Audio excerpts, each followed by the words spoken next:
வணக்கம் மக்களே, வணக்கம் மக்களே. இன்றைக்கி என்னென்னா அதிவேக சமையல். வாங்க இன்றைக்கி சமைக்கிறத பற்றி பார்ப்போம். இதுதான் எங்களோட கிச்சனு. ரொம்ப சின்ன இது தான், ஆனால் இதில் தான் 12 பேர் நாங்கள் சமைச்சு சாப்பிடணும். வாங்க இதில் நம்ம இன்றைக்கி சமைப்போம்.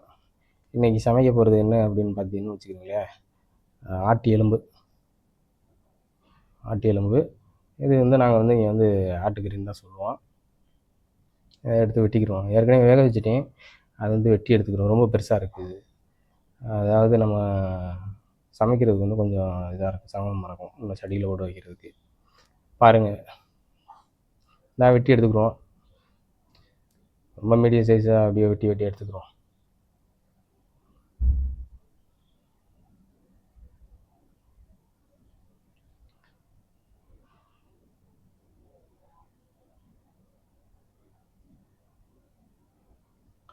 எல்லாத்தையும் எடுத்து வச்சுக்கிட்டு, அப்புறம் அப்படியே அடுத்து வெங்காயம், மிளகா, தக்காளி எல்லாத்தையும் வெட்டி எடுத்து வச்சுக்கிறோம். பண்ணுறது இதில் தான் சமைக்கணும். இந்த சின்ன கிச்சனில் தான் சமைக்கணும். இன்றைக்கி வேலை அப்படிங்கிறதுனால எல்லோரும் போயிட்டாங்க. நான் மட்டும் இருந்ததுனால சரி ஒரு வீடியோ எடுப்போம்னு சொல்லிட்டு தான் எடுத்துக்கிட்டு இருக்கிறேன். பாருங்கள், இல்லைன்னா ஒரே க்ரௌடாக இருக்கும், நிற்கிறது கூட இடம் இருக்காது.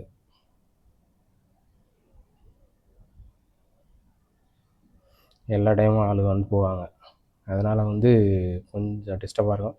ஆனால் எடுக்க முடியாது. சரி இன்றைக்கி ஆள் இல்லை அப்படின்னு சொல்லிட்டு எடுப்போம் அப்படின்னு சொல்லிட்டு எடுத்துருக்கேன். வெங்காயத்தை வெட்டி எடுத்து வச்சுக்கிட்டாச்சு, சின்ன வெங்காயம்.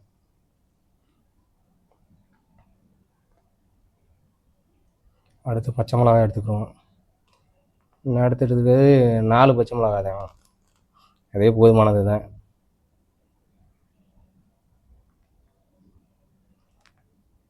கீரி எடுத்துக்கிறோம் பச்சை மிளகாயை. ரெண்டாக கீறிக்கிட்டு அப்படியே எடுத்து வச்சுக்க வேண்டியதான்.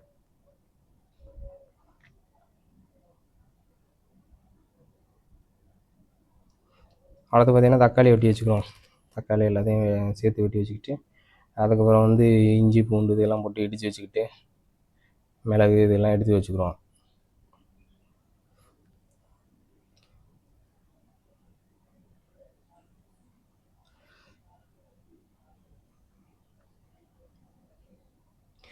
இஞ்சியை வெட்டிக்கிறோம்.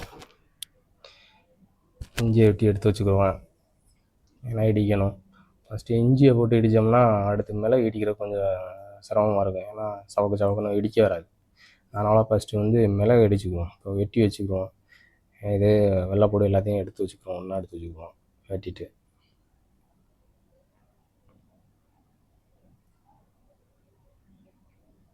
மிளகு எடுத்துக்கிட்டு அதை போட்டு இடிப்போம். நல்லா நவீன மிஷினு இதுதான், இதோட நவீன மிஷினு. இதை நங்குன்னு நல்லா போட்டு இடிச்சுக்கிறோம். இடித்து எடுத்து வச்சுக்கிறோம். பாருங்கள், எடுத்து வச்சுக்கிட்டு அடுத்து வெள்ளைப்பூடு இஞ்சி எல்லாத்தையும் போட்டு இடிப்போம். எல்லாத்தையும் ஒன்றா போட்டு நங்குன்னு இடிக்க வேண்டியது.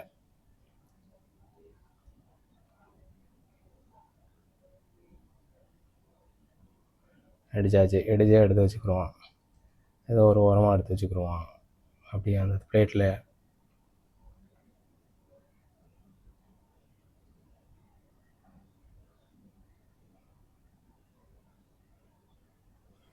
நம்ம எடுத்து வச்சுக்கிடுவோம். எடுத்து வச்சுட்டு நம்ம வாஷ் பண்ணுற இடத்துல வச்சுக்கிடுவோம். இப்போ வாங்க அடுப்பை பற்ற வைப்போம். அடுப்பை பற்ற வச்சுட்டு அதுக்கப்புறம் ஆயிலை ஊற்றிக்கிறோம். ஆயிலை ஊற்றி நம்மளுக்கு எடுத்து வச்சுருக்க கறி மசாலா பட்டை எல்லாத்தையும் அதில் போட்டுக்கிறோம். கொஞ்சம் நேரம் எண்ணெயை காய விடுவோம். காய விட்டு அதுக்கப்புறம் அதில் நம்ம ஆட் பண்ணிக்கிறோம்.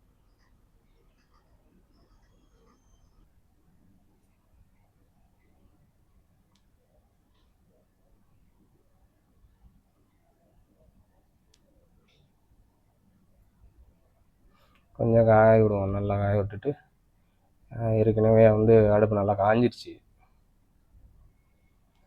சட்டி காஞ்சிருச்சு. அதனால் சீக்கிரத்தில் வந்துச்சு. வெங்காயத்தையும் பச்சை மிளகாயும் ஒன்றா போட்டு வதக்கிக்கிடுவோம். நல்லா வதக்கி எடுத்துக்குவோம். வெண்ணிறமாக வதக்கிக்கிட்டு அதுக்கப்புறம் தக்காளியை அது கூட சேர்த்துக்குவோம்.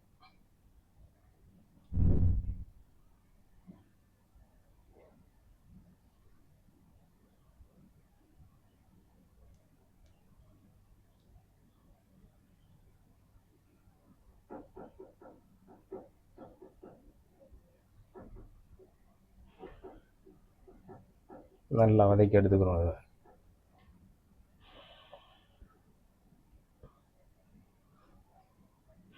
இப்போ அது கூட தக்காளியை போட்டுக்கிறோம்.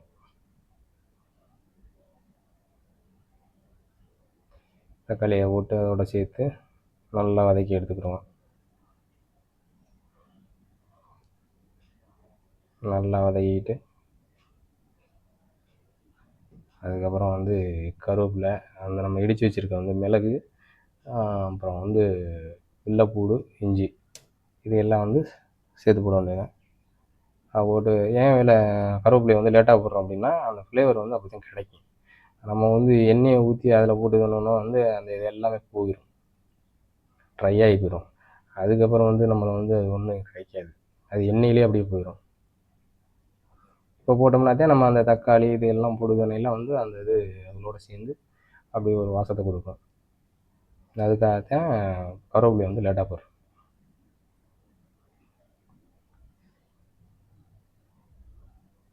ரொம்பவும் லேட்டாக போட்டோம்னா அது வந்து கருவேப்பிலையோட மட்டும்தான் வரும், நம்ம வச்ச அந்த இது வந்து கிடைக்காது.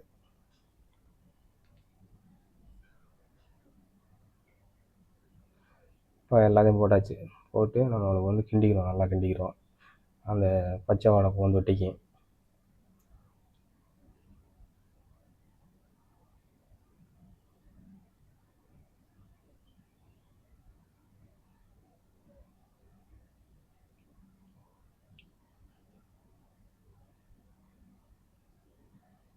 நல்லா வதக்கி எடுத்துக்கிறோம். நல்லா வதக்கிட்டு அதுக்கப்புறம் வந்து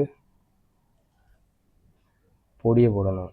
இதெல்லாம் எல்லாம் நல்லா வதக்கிட்டு தக்காளியெல்லாம் உடஞ்சதுக்கப்புறம் அதுக்கப்புறம் பொடியை போட்டு அதை கொஞ்சம் நேரம் வதக்கிக்கிறோம்.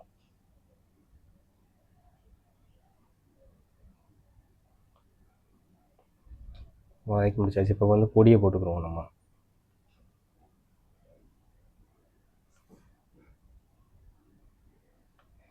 பொடியை போட்டு தேங்கிற அளவு பொடியை போட்டுக்கிறோம்.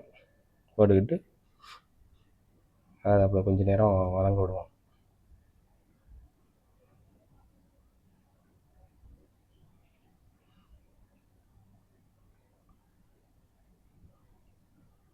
அதே மாதிரி தேவைங்கிற அளவு தண்ணி கொஞ்சம், நம்ம ஏற்கனவே அந்த வேக வச்சு வச்சுருக்கோம்ல மட்டன், அதில் வந்து உள்ள தண்ணி வந்து கொஞ்சம் ஆட் பண்ணிக்கிறோம். தண்ணி இல்லாததில் ஆயில் மட்டும்தான் இருக்குது. அது அந்த இது கொழுப்பு உடைஞ்சது, அதை கொஞ்சம் அதில் ஊற்றி கிண்டிக்கிறோம் மசாலாவோட. தேவைங்கிற அளவு தண்ணி ஊற்றிக்கிடுவோம். தண்ணி ஊற்றி நல்லா கிண்டிக்கிடுவோம்.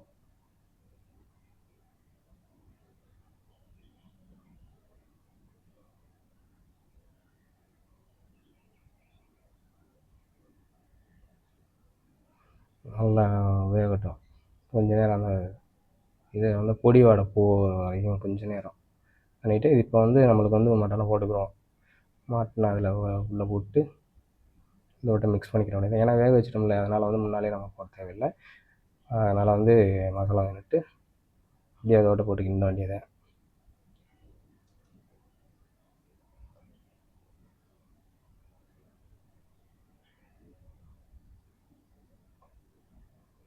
பாருங்கள், வெட்டியுமே அது வந்து ரொம்ப பெருசாக இருக்குது பார்க்குறது. அதில் சட்டி விட்டு பெருசாக வருது மேலே.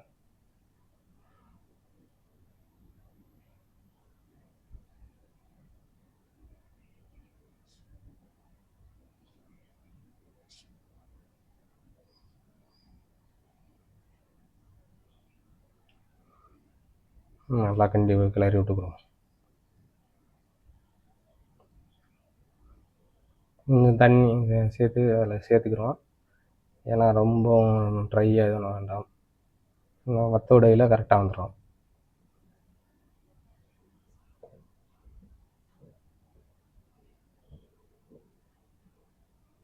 இதுதான் நாங்கள் வெளிநாட்டில் வந்து சீக்கிரத்தில் சமைச்சு சாப்பிட்றதுக்கான ஒரு வழி.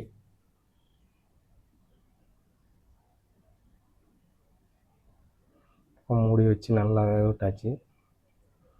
இப்போ வாங்க பார்ப்போம் எப்படி வந்திருக்கு அப்படின்றத. பாருங்கள், நல்லா கொதிச்சு நல்லா இப்போதைக்கு நம்மளுக்கு பக்குவமாக வந்துருச்சு. அந்த நம்ம சாப்பிட்றதுக்கானது பாருங்கள். நீங்கள் நம்ம எடுத்து ஆமக்கறி எடுத்து வச்சு சாப்பிட வேண்டியதுதான். உங்களுக்கு பிடிச்சிருந்துச்சுன்னா லைக் பண்ணுங்கள், ஷேர் பண்ணுங்கள், சப்ஸ்கிரைப் பண்ணிடுங்க.